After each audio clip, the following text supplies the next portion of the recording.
नेहा, अरे ये क्या हुआ? अभी उल्टी क्यों हो गई? मैं प्रेग्नेंट तो नहीं हूँ। नेहा गर्भवती हो गई थी। वो तभी रोहित के पास गई और सब कुछ कह दिया। रोहित ने कहा, मुझे पता है, मेरा तो यही प्लान था। नेहा, प्लान था? मतलब तुम मुझसे शादी करोगे ना? शादी के बाद पत्नी अपने पति की लंबी उम्र के लिए प्रार्थना करके करवा चौथ मनाती है। लेकिन आजकल के ज़माने में यहाँ बिना शादी के ही हनीमून हो रहे हैं। वहाँ करवा चौथ कौन सी चीज़ है? आजकल के बच्चे बहुत स्मार्ट हैं। रोहित तो बहुत ही ज़्यादा होशियार है और ऊपर से उसका बाप अमीर भी है, इसलिए स्कूल में उसका रौब चलता है। उसके आगे पीछे हमेशा 2-3 लड़के घूमते रहते हैं और रोहित उन्हें हुक्म करता रहता है। रोहित, अरे आकाश, मेरे लिए बाहर से आइसक्रीम ला जरा। रोहित के कहने पर आकाश स्कूल के बाहर से आइसक्रीम लाता तो है, लेकिन लाते लाते आइसक्रीम पिघल चुकी होती है, इसलिए रोहित बहुत गुस्सा हो जाता है। रोहित, आइसक्रीम पिघल क्यों गई? लानत है तुझ पर, एक काम ठीक से नहीं कर सकता है तू? यह बोलकर रोहित ने आकाश को थप्पड़ मारा। रोहित ऐसे ही सब पर अपना रौब जमाता है, सिवाय नेहा के। नेहा इस क्लास की फर्स्ट गर्ल है और वो रोहित को भाव ही नहीं देती। नेहा की सहेली, यार नेहा, रोहित तो दिन ब दिन हैंडसम होता जा रहा है। काश वो मेरा बॉयफ्रेंड होता। नेहा, क्या हमेशा रोहित रोहित करती रहती है? क्या दिखता है तुझे उस रोहित में? तफंगा कहीं का। नेहा की सहेली, अरे जाने मन, मुझे रोहित में जो दिखता है तुझे भी दिखेगा, बस तू ठीक से देखती नहीं है। एक बार प्यार हो जाएगा ना तो तू भी मेरी तरह रोहित के लिए करवा चौथ का व्रत रखेगी। नेहा, मुझे कोई ज़रूरत नहीं है। मैं स्कूल से पढ़ाई करने के लिए आती हूँ। मुझे पढ़ाई करके नौकरी करनी है, परिवार को गरीबी से मुक्त कराना है। नेहा के माता पिता बहुत गरीब थे, इसलिए नेहा मन लगाकर पढ़ाई करती थी। उसी क्लास में एक और गरीब लड़का पढ़ता था, उसका नाम था लोकेश। लोकेश ने नेहा से प्यार तो करता था, लेकिन वो कभी नेहा को ये बात बोल नहीं पाया। वो डरता था नेहा से। ऐसे ही हर रोज़ सुबह से शाम तक क्लास में कुछ ना कुछ होता रहता था। लेकिन एक दिन ऐसा हुआ जिससे नेहा की पूरी ज़िंदगी बदल गई। स्कूल में मोबाइल फ़ोन लाना मना था, लेकिन रोहित किसका सुनने वाला था। वो हर रोज़ क्लास में फ़ोन लाता था और इस बात से नेहा परेशान हो गई।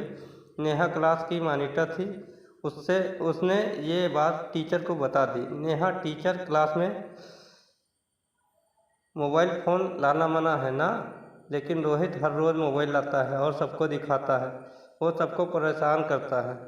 टीचर गुस्सा हो गए। टीचर, रोहित, तुम अमीर बाप के बेटे हो, इसका मतलब ये नहीं कि तुम कुछ भी करोगे। अगली बार ऐसा हुआ तो तुम्हें स्कूल से निकाल दिया जाएगा। टीचर रोहित का मोबाइल लेकर चले गए। रोहित मन ही मन बहुत ज़्यादा गुस्सा हो गया। आकाश ने रोहित से कहा, रोहित, इस नेहा का कुछ करना पड़ेगा, इसकी एक्सीडेंट करवा देते हैं। रोहित, नहीं, मैं नेहा के साथ उससे भी बदतर करने वाला हूँ। मैं इसे अपने प्यार के जाल में फंसाऊँगा और उसके बाद हाँ हाँ हाँ। रोहित ने पूरा प्लान बना लिया था।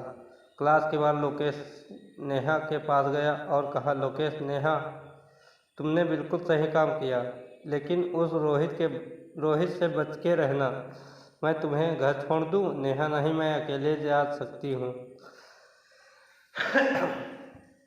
नेहा चली गई। नेहा गुस्से वाली थी और वो किसी भी लड़के से बात नहीं करती थी। रास्ते में नेहा के सामने अचानक से रोहित आ गया। नेहा डर गई। नेहा, क्या बात है, तुमने मेरा रास्ता क्यों रोका? नेहा ने सोचा कि रोहित अभी उसे मारने वाला है, लेकिन नेहा को चौंकाकर रोहित ने कहा, रोहित, नेहा, तुमने आज जो किया उसके लिए मैं तुम्हें थैंक यू बोलने आया हूँ। नेहा, क्या थैंक यू मुझे? लेकिन क्यों? रोहित, मैं पैसों के अहंकार में अंधा हो गया था। मोबाइल और गेम्स के चक्कर में मेरी पढ़ाई नहीं हो पा रही थी, लेकिन मोबाइल चले जाने के बाद मुझे अभी पढ़ाई करने में अच्छा लग रहा है। Thank you Neha. नेहा खुश हुई और हंसकर कहा, नेहा, कोई बात नहीं। अब वैसे तुम जितने बुरे दिखते हो उतने बुरे हो नहीं, काफ़ी अच्छे हो रोहित। वो तो मैं हूँ। और ऐसे ही नेहा रोहित के जाल में फंस गई। उन दोनों की दोस्ती हो गई और रोहित ने कहा, रोहित नेहा, मैं पढ़ाई में तुम्हारी तरह अच्छा नहीं हूँ, मुझे पढ़ने में मदद करोगी? नेहा, हाँ रोहित, क्यों नहीं, आज शाम को बैठते हैं फिर। लेकिन मेरा घर टूटा फूटा है। रोहित, कोई बात नहीं, चली आओ मेरे घर पर। नेहा शाम को रोहित के घर चली गई और दोनों मिलकर पढ़ाई करने लगे। लोकेश ने ये देखा तो मन ही मन सोचने लगा, लोकेश, नेहा रोहित के चक्कर में कैसे पड़ गई। नहीं नहीं, रोहित अच्छा लड़का नहीं है, ज़रूर कुछ गड़बड़ है। लेकिन धीरे धीरे नेहा रोहित के प्यार में पड़ रही थी। वो एक साथ स्कूल आने लगे थे, एक साथ ही डेस्क पर बैठने लगे थे। नेहा की सहेलियां उसे चिढ़ाने लगी थी। नेहा की सहेली, क्यों नेहा, मुझे मना करके खुद रोहित के साथ चक्कर चला रही है? क्या बात है, वैसे तुम दोनों एक साथ बहुत अच्छे लगते हो। नेहा को अब यह सब अच्छा लगने लगा था। पढ़ाई में उसका मन नहीं लगता। सभी उससे कहते कि रोहित के साथ उसकी शादी हो जाए तो लाइफ सेट है। नेहा भी रोहित के साथ शादी मनाने की सोच रही थी। तभी एक दिन लोकेश ने नेहा से कहा, लोकेश, नेहा तुम रोहित के साथ आजकल ज़्यादा ही घूम रही हो। वो लड़का अच्छा नहीं है, तुम उससे दूर रहो। नेहा, तुम कौन होते हो मुझे मना करने वाले? अब भागो यहाँ से। नेहा प्यार में थी, उसने लोकेश की बात ही नहीं सुनी।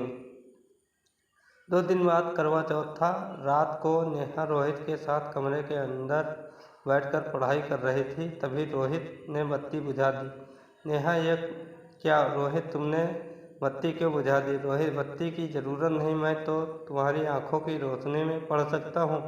दोनों ने एक साथ रात बिताई। बाहर बिजली कड़की और बारिश भी होने लगी। अगला दिन नेहा ने रोहित के साथ बिताया और अगले दिन वह करवा चौथ मनाने का इंतज़ाम करने लगी। लेकिन तभी उसे उल्टी हो गई। नेहा, अरे ये क्या हुआ, अभी उल्टी क्यों हो गई? मैं प्रेग्नेंट तो नहीं हूँ। नेहा गर्भवती हो गई थी। वो तभी रोहित के पास गई और सब कुछ कह दिया। रोहित ने कहा, मुझे पता है, मेरा तो यही प्लान था। नेहा, प्लान था मतलब? तुम मुझसे शादी करोगे ना? रोहित, शादी और तुमसे? मैं तो बस बदला ले रहा था।